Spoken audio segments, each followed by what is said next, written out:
dnes si, milí naši lietači, aj sympatizanti tohto pekného športu, povieme o jednom májovom prelete, ktorý bol trošku ťažší, než sme predpokladali a až tak ďaleko sme sa nedostali. Ale aj takéto dni sú a práve preto si ho dneska aj s takým menším rozborom ukážeme. Nech sa páči! Hneď ako si pozrú lietači vertikálne profily, nejakú tú kamerku trebárs na chopku a nakreslia si trať, môžu ísť letieť. A či to bude také dobré, aké dúfali, častokrát nie. A dnešný deň bude práve toho príkladom. No už tu fajnovo práškujem, čo nevím to nájsť pod tými onými chmárkami tu. Baterky do vetroníka, ktoré vyživujú rádio, vário a ďalšie prístroje sú už dávno nabité. Pilotekovia očesaní a môže sa ísť letieť. Tráť je to, čo sme sa vzhľadom na počasie v daný deň odhodlali letieť a môže vyzerať napríklad takto.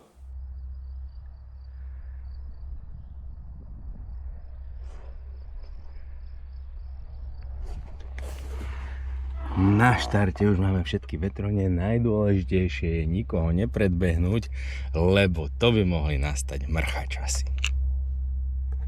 Niekedy už aj webkamery v okolí Martina neveštia nič dobré, ale optimizmus zatiaľ trvá.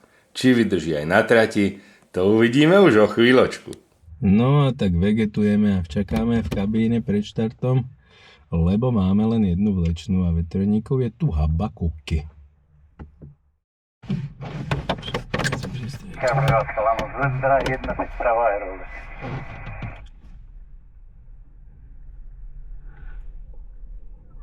Napnuté.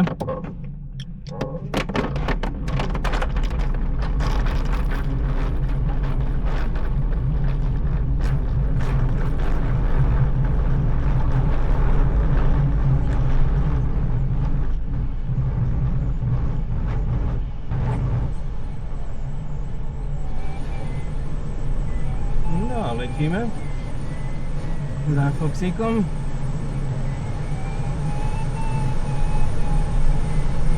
Uvidíme, aké to bude. Dneska to bolo dlhšie zatiahnuté, takže sme čakali. Potom máme len jednu vlečnú.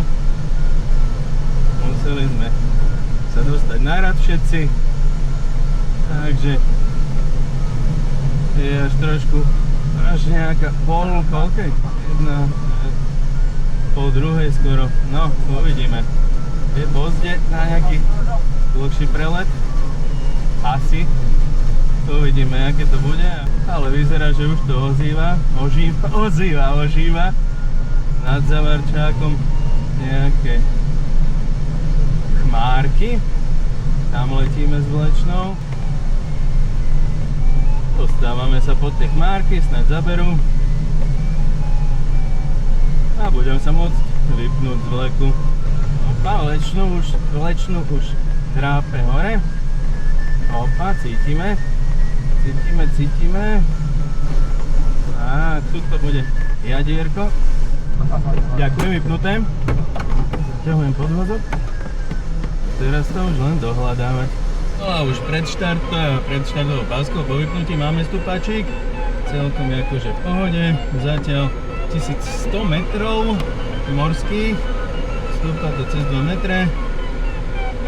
Takže už len to dostúpať a ísť do pásky a dúfam, že dobehneme, čo sme zameškali. Zatiaľ žiadne mega 1100 metrov a nejak neberú tieto biele veci pred nami. Ono to vyzerá zase pekne, toto tu za mnou, tieto dva šušurbáre, lenže som pod nimi našiel len čosi cez meter a išiel som pod ďalší a ten sa mi rozpadá, uvidíme, čo bude. No už tu fajnovo práškujem. Čo nevím to nájsť pod tými onými chmárkami tu. Na úrovni oného lístca skaliek. No, treba sa mi podvihnúť, lebo nevyzerá to tu nejako veselo. No už som pekne nízko, 600 morských. A keď sa rýchlo neuchytím, tak bude fakt veselo. No, mohlo by to niečo byť, dúfajme. Poď. Dobre. Dúfam, že ukačírujeme.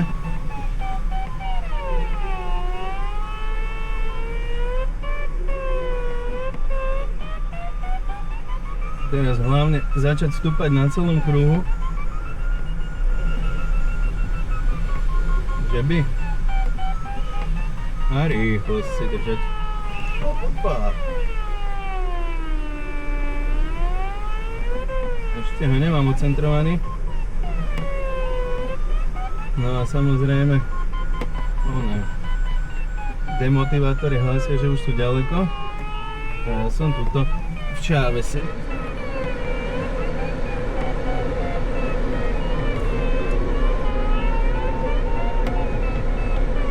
No, nemám ho. Stále ho nemám. To jadro. Že by. No, poď. Poď kámošu, poď. 750 metrov. Fúha. Dvoječka. Že by ostala. Nebolo by zle. Jajaj. Niekedy to nejde ľahko. Hlavne keď je, jak sa hovorí, problém medzi stoličkou a kniplom v rukách. Kakanuo! Potom človek má pocit, že nevie lítať a je zľahka demotivovaný. Ale dúfajme, že už bude lepšie. Čo s vami kecám, tak už mám 830 metrov. Hádam, som sa drapel. Konečne som sa podvihol 1400 metrov pri cibajkách. No a pred nami to už vyzerá trošku lepšie, dúfam, že to aj bude fungovať. No, sorry, že mám nakrivo kamerouši, ale opiera sa mi o kabínu, takže hádam to dnesko vydržíte, nemám si to jak prerobiť. Blížim sa na vtáčnik, zase mám len 1270 metrov. Akože neviem, asi neviem lítať. Mi to prípada, alebo je chyba niekde inde, teraz neviem. Hádam, niečo tu zobere na týchto rebierkách. Ak nie, tak môžem ísť zase na dolinu. Tu sme na vtáčniku trošku podvihnutí, ale nie nič extra, 1440 morských metrov. Pred nami ten masív vtáčnika, ale tuto tieto rebra niečo musí zabrať. Tomu zase neverím, že nie. Len to treba nájsť. Keď sa to nájde, to treba trpezlivo a dobre ucentrovať. Skúsim túto blízko pionierského tábora. To býva väčšinou klasika. No, konečne niečo lepšie. Na vtáčniku 1680 metrov. Točím nejaké cez 2 metre, aspoň teda. To sú skalky podo mnou, vtáčnik, hrádok, kde som kedysi chodieval liesť pekné cesty na andezíte, kým som nebol tlustý a gravitácia mi neprekážala až tak veľmi. Boli to super časy, ale však ani lietať není zle, že? No, Fero vypráva a my letíme a nič extra. Ale ja už asi idem domov, ma dneska nebaví. No zase sa ma pýta, no čo mu poviem chlapcovi? No nič, ja už som sa otočil, nič extra to tu není.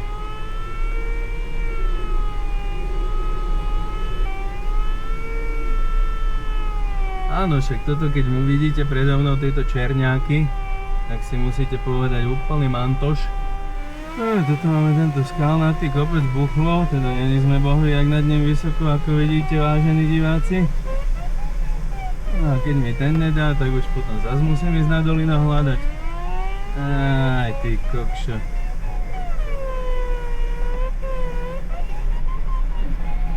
Ale no.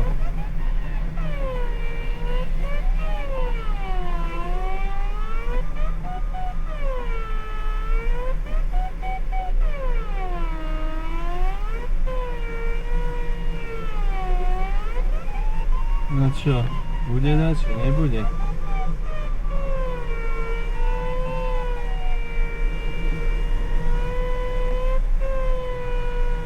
Ja, už ti neviem, Karle.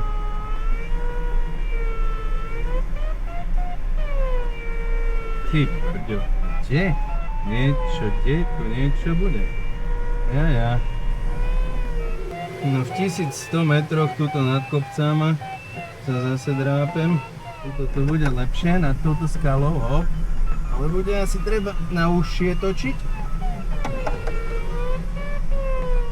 A zase mi to pálilo.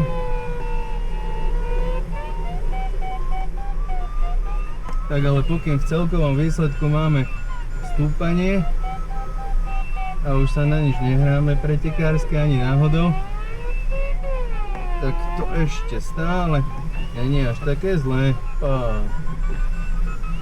Horský obracák. No dobre, takže takto. No, konečne 2-2, aspoň volačo. 1200-1300 metrov. No, vyskúšame aj takýto nejaký bočný pohľad, až niečo bude vidno. No, konečne som sa trošku podvihol zase na posledných rebrách tačníka a už letím takto len rovno.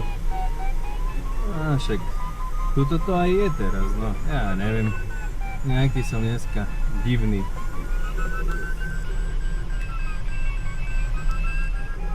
To vľavo, to robím s vyvážením, lebo vyváženie je dôležité, aby som nemal sily v riadení.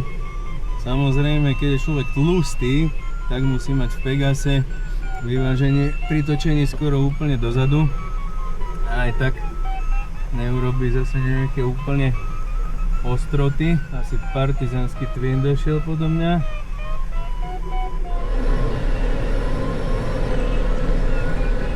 Keď točia spolu vetroníky. Tuto máme Vojšín a obľúbený Kunov las, kde býva náš kamarát Kuna.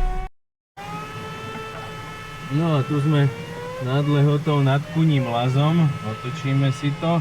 Možno Kuní las uvidíte.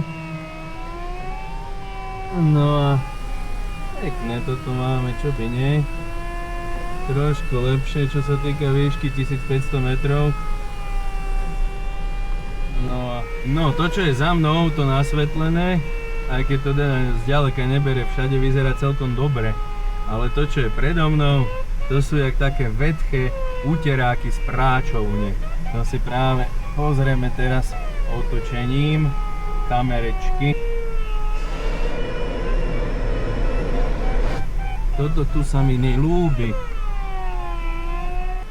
A tuto ďaleko pred nami, neviem, či to uvidíte tam kde, je nejaký požiar, tak sa môžeme pozrieť, či nad tým bude termika. Ideme sa na to kúknúť. No a tak si tu dneska poplačkávame, že jak sa zle letí, ale náš kamarát Borec Míla hovorí, že neplačte vy Nitrančani, čo by ste vy mali plakať, že kým sa letí, tak je dobré a treba o to bojovať s tým oným knipličkom, takže tak treba. Dúfam, že už teraz to bude lepšejšie ďalej na juh. Teraz mám úroveň Zlatý Moraviec, trošku južnejšie. Presekávam R1 a idem dolu. No a teraz tu máme ten dym, ten čmoudílek. Tak ideme sa pozrieť, že či na ňom bude nejaká tá termika. Kde ho máme? Pod sebou. Natočíme smerom tam. Tento oný kameročník. No jasné, Ferko zase vysiela. Takže ideme. Ja budem mať za chvíľu ten veľký dym. To je sa skúsiť hore na písanie, ale už sa vrátal.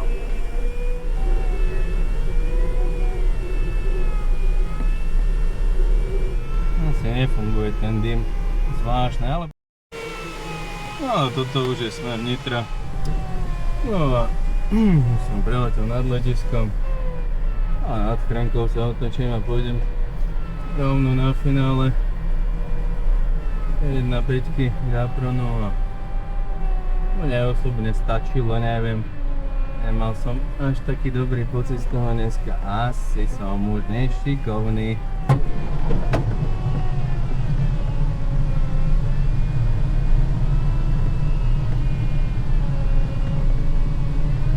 Nitra prevádzka Oskar Magno 101, poloha Chrenová, 400 metrov morských a bude to v finále dráhy 1.5 Lava Capronu. Kontrola podvozku a Nitra prevádzka Oskar Magno 101, finále dráhy 1.5 ľava, podvozok vysunutý, zaistený. Takže teraz si trošku dorobíme s brzdami. To vidíte, jak sa vysúvajú brzdy, teda dúfam, že vidíte. S nimi si regulujem zostupový uhol. No a takto ideme na dole.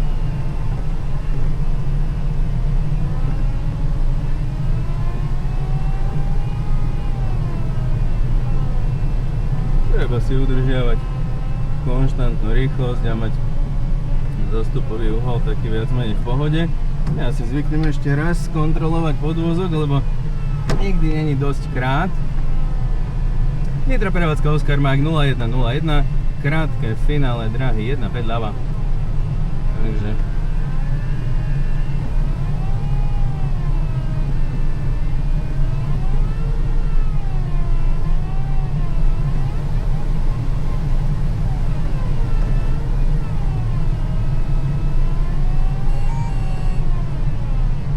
mi ešte hovorí táto navigácia, však check the gear. A teraz už podrovnávame, pekne. Dobre, zasuniem brzdy. Aby som dobehol tomu Latronu. A odtiaľ tu otváre. Drcám sa.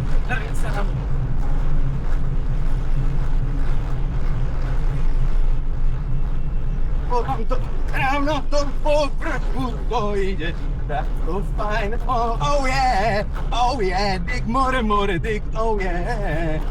Vyrolujeme až na Apron, na Apron, oh yeah. A tam to drncať prestane,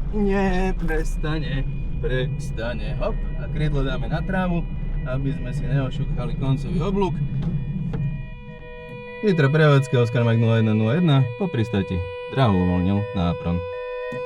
That's it. Muchy. Vynikajúci zlepšovateľ aerodynamických vlastností a špiniteľ letadiel.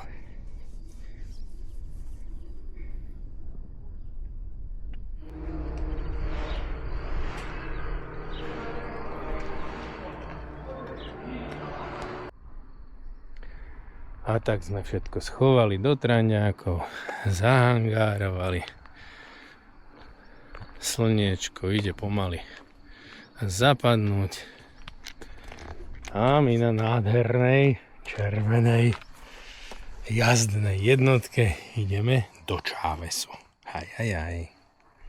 Už to bol nápad to dať na túto náradiacu páku. No, človek aj tak najviac poukreje vtedy, keď po pristáti zistí, že nadávali všetci a nebolo to vôbec také fajnové.